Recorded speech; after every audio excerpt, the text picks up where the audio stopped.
Welcome to this week's virtual Drasha. This week we have the incredible privilege to read Parshas Tetzaveh and we continue in our journey of the details of the Mishkan. Last week was Parshas Truma was much more about the kelim, the utensils of the Mishkan. This week, a much greater focus on the Kohanic vestments, the Big Day Kahuna.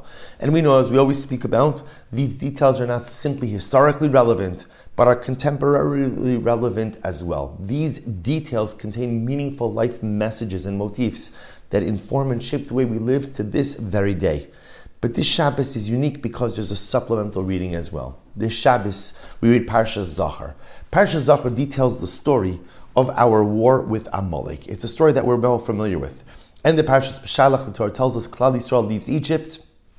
And again, Rashi HaKadosh gives the mashal of Klal Yisrael was like a scalding hot bath. So you have a scalding hot bath, no one wants to jump in because they're going to get burnt. No one wanted to start up with Klal Yisrael when we left Egypt. The world had seen what HaKadosh Baruch Hu had done to Pharaoh. But Amalek was so consumed with hatred, so consumed with animosity, that they, so to speak, jumped into the bath. They were the first nation to wage war against Klal Yisrael. They lost. But the war with Amalek has been a war that has been ongoing from the generations. The truth is, the war with Amalek began much earlier than the end of the Parshas B'Shalach. The war with Amalek already began in the womb of Rivka Imenu. Torah tells us that when Rivka was pregnant with her sons Yaakov and Esau, the Torah says, "Vayisrotetzu abanim b'kirba." The children, they struggled with each other in the womb. Yaakov, we, Klal Yisrael, the descendants of Yaakov, Amalek, a descendant of Esau. That war already began in utero. And the war continues generation after generation in many different ways. And so we read the story of Amalek, Parshas Zachor, on this Shabbos before Purim. The Gemara explains why. On a very simple level, Haman, the arch enemy of the Jewish people in the Megillah story, in the Purim story, was a member of the nation of Amalek. And so the Purim story represents but another chapter in our ongoing struggle against Amalek. But the Baal Shem Tov HaKadosh advances an additional idea as well. And the truth is, in order to appreciate the Rebbe's idea, let's take a look at Parshas Amalek for just a moment, or Parshas Zachor as we call it. The Torah tells us the whole story. And then after it tells us the story, it says, Zachor. Zachor is asher asa lecha Amalek. Remember what Amalek did to you. And the question, of course, that many of the commentaries ask is, what is it exactly that we're supposed to remember? Is it that remembering that people hate us?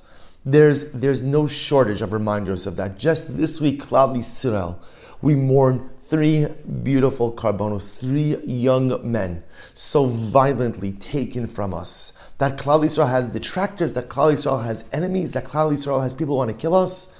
Do we need a reminder? We need a supplemental Torah reading to remind us of that. This past Shabbos, a day of hate, promoted here in this country of democracy, in this country which has granted us such incredible rich religious and spiritual rights. Is there a shortage of reminders that we are despised by many in the world? So what's Zachor? What is it that we're remembering? And the Baal Shem Tov HaKadosh says something absolutely amazing. The Rebbe explains that if you look at the section of Parshas Zachor, the Torah tells us, where did Amalek attack us? Where did Amalek attack us? They attacked us from behind. They attacked us from the rear of the nation. Literally again, Hanechashalim acharecha. They attacked the stragglers. There are people who are straggling behind, running behind the nation, couldn't keep up with everyone else, and that's where Amalek attacked. And Rashi HaKadosh says, who are these Nechashalim acharecha? Who are the people who were left behind? And Rashi says, who were they?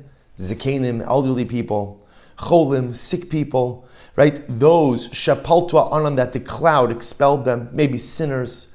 They were people who just lived on the periphery, people who were marginalized for a whole variety of different reasons.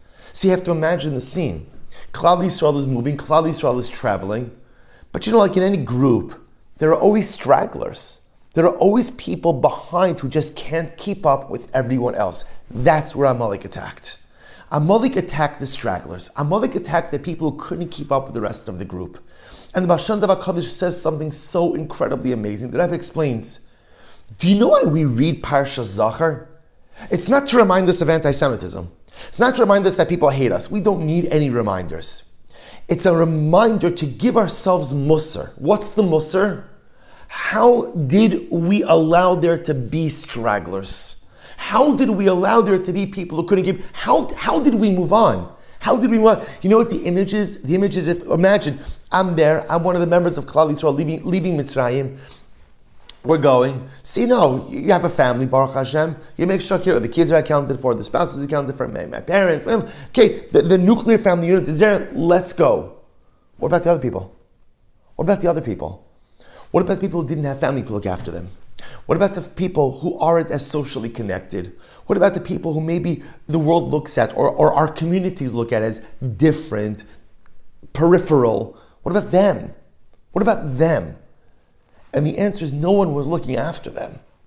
And as a result, they were stragglers.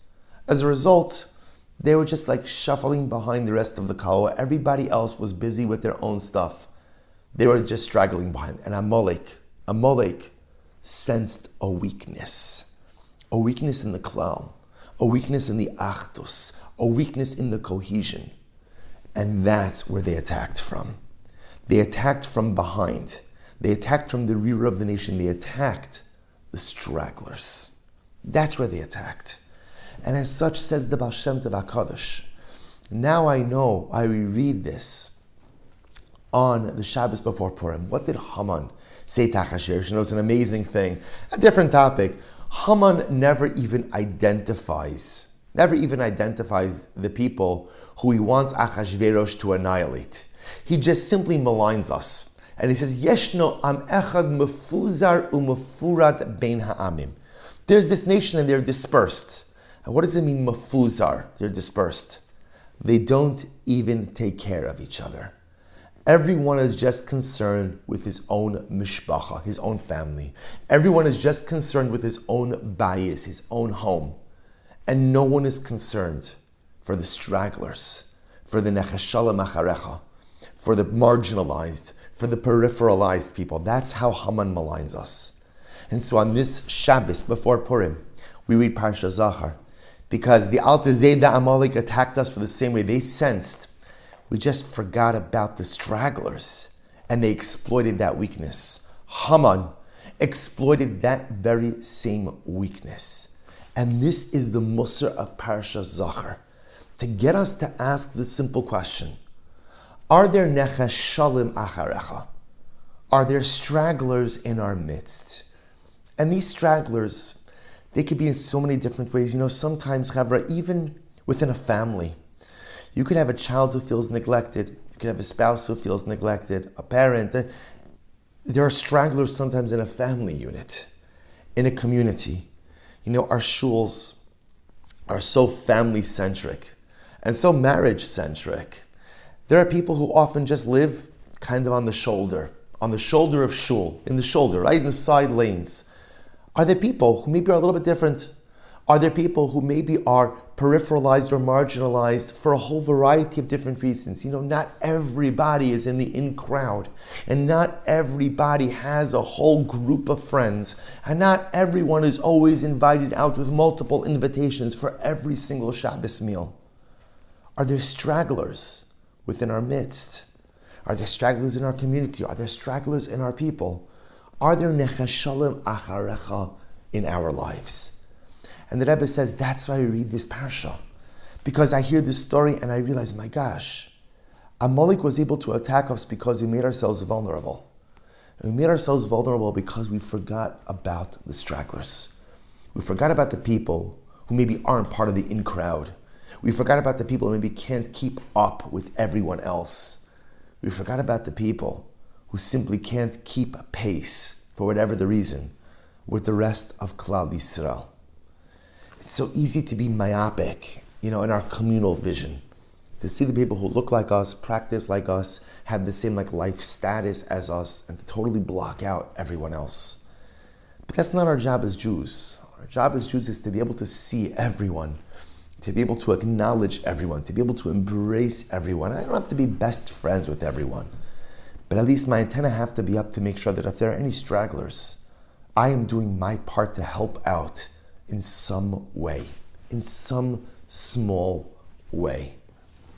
And perhaps This is the entire Yisod and opportunity we have on Purim. If you think about it for just a moment, yes, we have Su'udah, and Su'udah, of course, is a beautiful opportunity to give thanks to HaKadosh Baruch Hu for the incredible miracle that He's done for us. But we have other mitzvahs of the day as well. We have Mishloach Manos, Matanos Levyonim. Matanos Levyonim, we know, giving gifts to the poor. And there is amazing halacha on Purim. The halacha on Purim is, whoever opens his hand and asks, you have to give. The rest of the year, someone asks you for something, you have the right to do your due diligence. On Purim, someone asks you for help, you give. Why? Because Purim is all about looking out for the stragglers.